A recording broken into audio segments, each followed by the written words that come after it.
Ayon sa mga ebidensyang papeles at testimonya, napatunayang si Jose Protasio Rizal Mercado y Alonso Rialonda ay nagkasala sa harap ng korteng ito sa ilalim ng pamahalaan ng Espanya.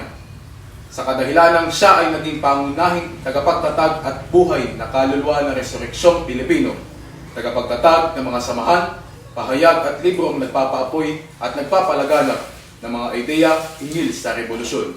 Dahil dito, siya ay nasasakdal sa kasong rebelyon, sedisyon at konspirasyon at hinahatulan ng kaparusahang kamatayan sa pamagitan ng pagbaris at nasasakdal habang siya ay nakatalikod sa mga sundalong Kastila.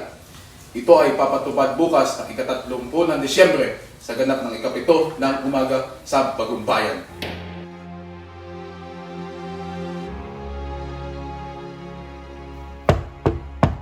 Rizal! Rizal! Rizal!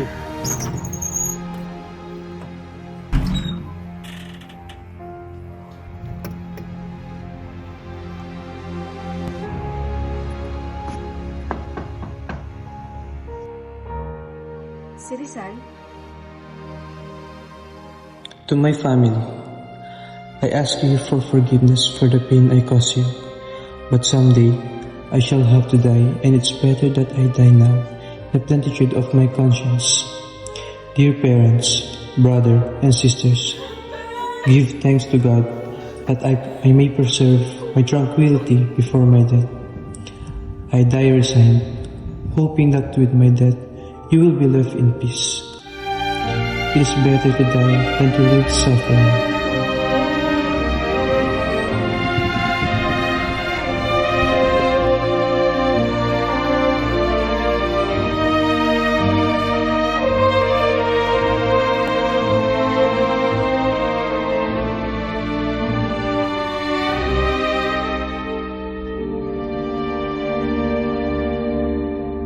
Nais ko lang makipagbatid sa iyo, mahal ko.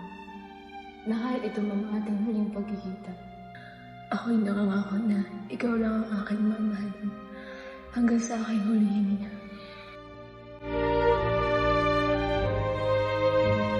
Toga! Abuto! ¡Viva España! ¡Viva España! ¡Muerte de los